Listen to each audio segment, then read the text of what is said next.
Tonight on Student News at 7, the University of South Carolina is launching music careers, what a new student-run record label is doing for up-and-coming music artists. Plus, students had a rude awakening on Friday, what we know so far about a parking lot crash at Campus Village. But first, President Donald Trump is getting ready to roll out his first round of international tariffs, how these extra fees could be felt in your community. All of this and more tonight on Student News at 7.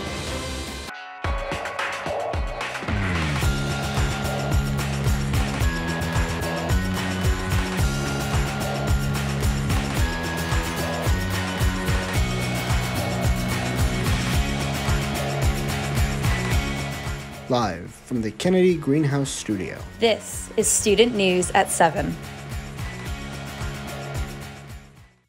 Hello, welcome to Student News at 7. I'm Abby Tam. Thank you for joining us. I'm Gabrielle Cassini. President Donald Trump passed an order that may hurt your wallet. Here now with more is SGTV Delaney Flanagan. Delaney? Yeah, that's right, Gabrielle. I'm standing right outside the Food Lion in Casey, where your grocery prices might be getting a little bit higher after Donald Trump approved some controversial tariffs. President Trump placed 25% tariffs on Mexico and Canada, as well as a 10% tariff on China. However, Mexican President Claudia Sheinbaum met with Trump today to delay those tariffs. These deals are in exchange for increased border security, with 10,000 Mexican troops being deployed at the U.S. border. President Trump says these troops will stop migrants and illegal drugs from crossing the border. If all tariffs do go into effect, NBC News reports imports from Mexico, like fresh fruit, avocados, and beer, will be affected. Imports from Canada include potatoes, grains, meat, and poultry products. Mexico, China, and Canada are America's top 3 trade partners, so these tariffs could lead to higher inflation. Back to you in the studio, Gabrielle. Thanks, Delaney. And we're just now hearing that Canadian Prime Minister Justin Trudeau has also made a deal with the President Trump to add a 30-day delay to the tariffs. We'll continue to keep you updated. USC students were left in shock on Thursday evening when they saw their cars wrecked in the Benson parking lot, located behind Campus Village 4 on Whaley Street. This footage from an anonymous source displays just some of the damage from the incident. Colin Taylor, Internal Communications Coordinator of the university, states that the police are aware of who caused the accident and a further investigation is being done. However, when we reached out to CPD for details and a statement about what the university is doing next, they declined to comment. SGTV will keep you updated on this story as it develops. Well, it might have been a little cloudy today, but is there some more sun in our future, Nicole? Temperatures are sticking in those upper 40s here tonight. The chance for rain is none right now, so if you're looking to get outside, it's the perfect two right here tonight. Tomorrow morning, you're going to be waking up to some fogs in those upper to mid 50s, so it's going to be a little bit more chillier if you have an 8 a.m. and 8:30. But definitely grab a jacket on your way to class. That's all I have. I'll have more for you later on tonight. Back to you, Abby. Thanks, Nicole. Looking for a ride? Well, the University of South Carolina Student Senate passed a new piece of legislation that provides more funds to the Uber discount program. SGTV spoke to the Speaker of Student Senate, Maura Hamilton, who emphasized the importance of the discount program. We found out that a bunch of other SEC schools participated in Uber discount programs, and so on game days in their college towns, they would offer these just for students as they're traveling around, whether it's to tailgates or to the actual stadium.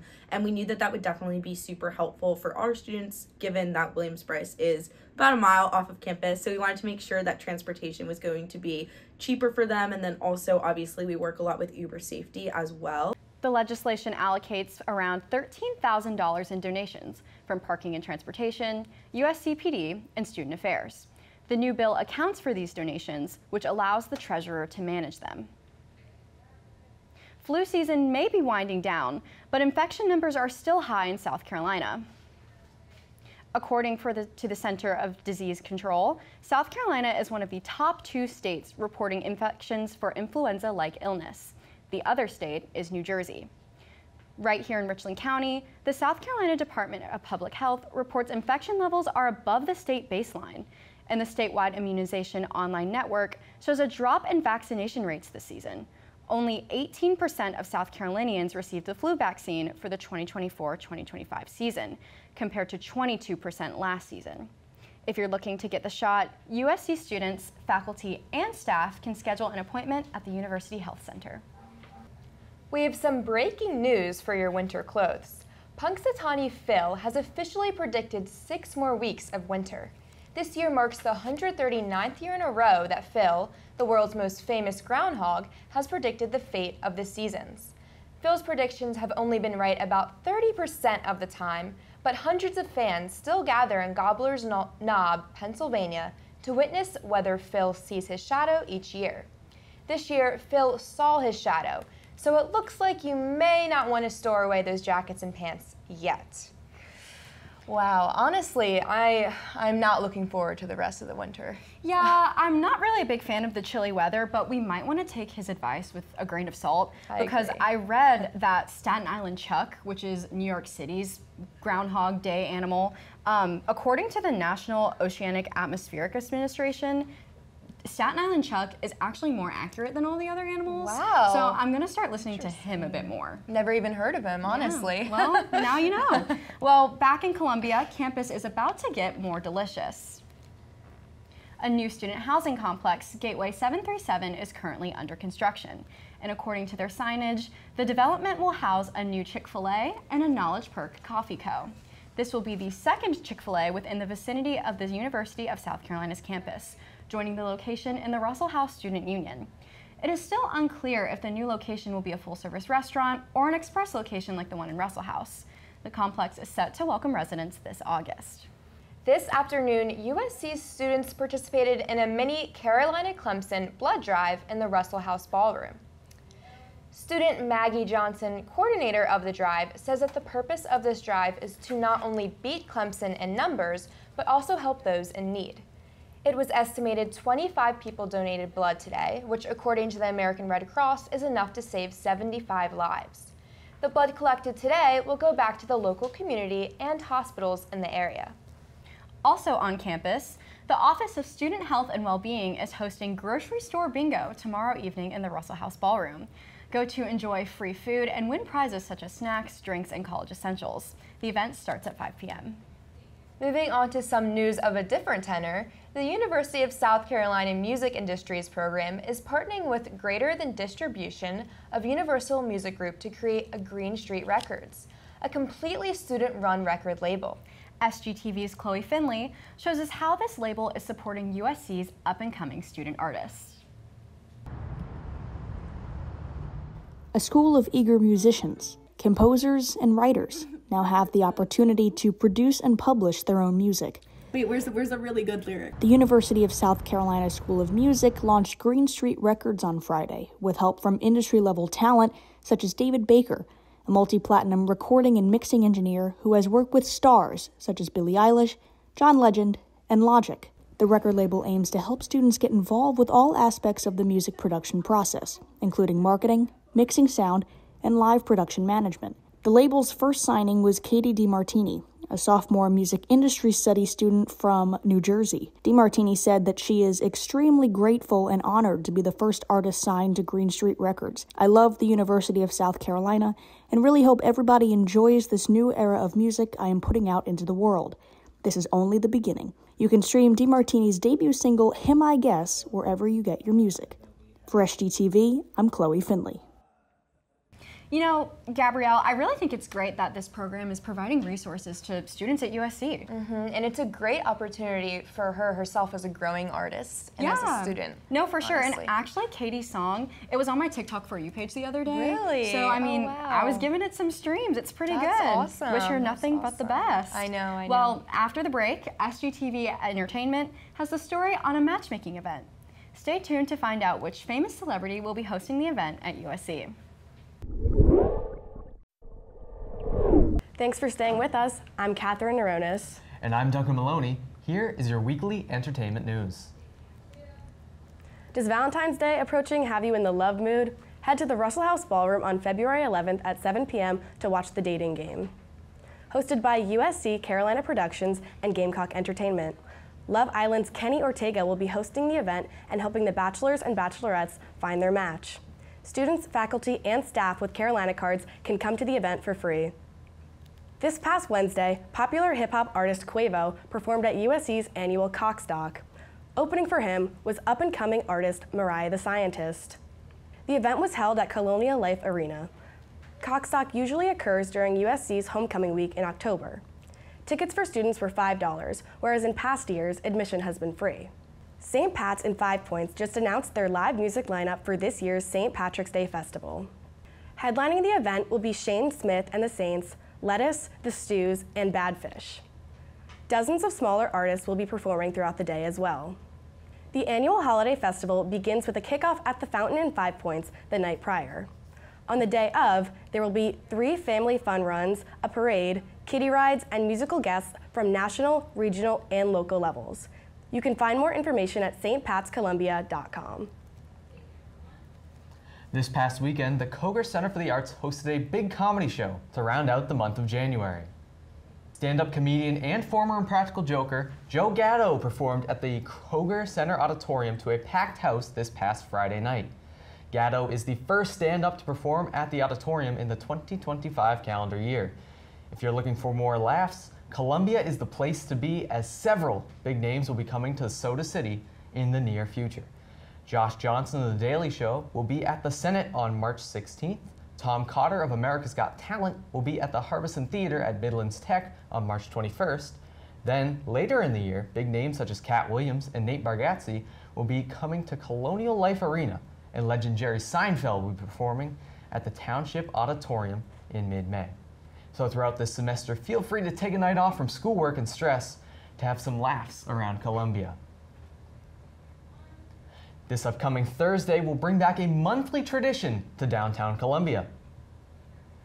This Thursday brings back the Art and Culture Night, First Thursday on Main, a night celebrating the arts and culture of Columbia through 5 blocks in the downtown area.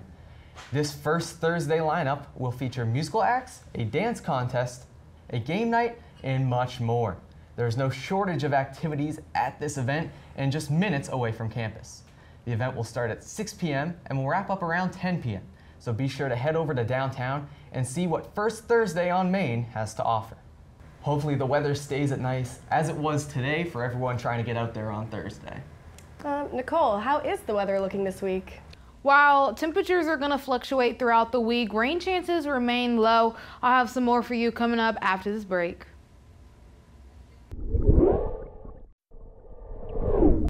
Welcome back, Carolina. I'm Nicole Smith. Here's your look at tonight's forecast. Now, we're sticking in the upper 40s, hitting 48 here, and those winds are pretty light. So if you're going to be out and about tonight, a light jacket should suffice. You should be all right to go. Now, later in the week, we are going to be getting some chances for rain. So definitely make sure you have that umbrella ready. But these temperatures are ranking back up. We're going to get some warmer temperatures in that forecast. It's going to start feeling a little bit like spring, but we still are in winter. So just keep that in mind. Right now, we're seeing temperatures in the upper 70s, and Wednesday we're going to get a cold spell. It's going to come through. We're going to get a little drop in temperatures, hitting all the way down to 68, and then we're going to get back into those warmer temperatures, those above average temperatures for this time of year. Now this weekend, like I said, we're going to be seeing some rain in that forecast. Friday we're going to be seeing a 20% chance of showers, so make sure that if you're heading out Friday, if you have classes, make sure you grab that umbrella on your way out, because it's going to start raining, seeing some showers around 1 o'clock on Friday.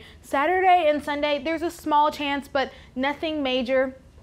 Mainly just going to be some clouds in the sky, a high cloud coverage, so you should be good to go, but it won't hurt to grab a rain jacket when you're going out on Saturday and Sunday as well. Now for that weekly forecast, we're going to be seeing, like I said, that sun is going to be out majority of the week, a higher chance for rain on Friday, hitting 20%. We're going to be sticking into those upper 70s throughout those lower 80s all throughout the week, and as we go into the evening, it's going to get a little bit more chillier. You might want to grab a jacket. We're going to be hitting those 50s, and on Sunday we're going to be even getting into the upper 40s, hitting 47. So if you plan to go out on Sunday or anything like that, make sure you grab a jacket, maybe get those puffer jackets back out. But for the rest of the week, a light jacket should simply do well. That's all I have for you tonight. Coming up, we'll have some more sports on the way. Welcome back to Student News at 7. I'm Calvin DeLude. And I'm George Bagwell. Here's your Gamecock sports rundown. One Gamecock great was forever enshrined inside Colonial Life Arena on Sunday afternoon. Aja Wilson had her number 22 retired and placed in the rafters before South Carolina's matchup against the Auburn Tigers. Ford was the star of Dawn Staley's first championship-winning squad in 2017 as the reigning WNBA MVP. The Columbia native played 4 years with South Carolina and was named the SEC Player of the Year thrice in her time with the Gamecocks. Wilson has been named an All-Star 6 times in the WNBA and has won 2 championships with the Las Vegas Aces. Once the game got underway, South Carolina was able to jump out to an early lead. After 1 quarter of action, the Gamecocks led by 5 points. But after Auburn tied the game before the second half ended, the Gamecocks' run put the conference frontrunners ahead for good. South Carolina wouldn't trail the rest of the way, en route to an 83-66 victory. Freshman Joyce Edwards led the team with 18 points, and Malaysia Fulwiley also contributed 17 off the bench. The Gamecocks forced 23 Tigers turnovers and scored 48 points in the paint. They'll be back in action against Georgia in Athens on Thursday. A few weeks ago, South Carolina and Gamecocks women's basketball coach Dawn Staley agreed on an extension that keeps her coaching the team through the 2029-2030 season. The deal comes with a significant pay raise with an annual salary of $4 million as well as a $500,000 signing bonus. This makes Staley the highest paid coach in the history of women's basketball. That wasn't quite enough for the athletic department though, as a week later they agreed on an extension for head football coach Shane Beamer. Beamer is coming off of a 9-4 season, including a trip to the Cheez-It Bowl in Orlando. He is now set to coach for South Carolina through the 2030 season. His new salary starts at just over $8 million with a $100,000 increase each year.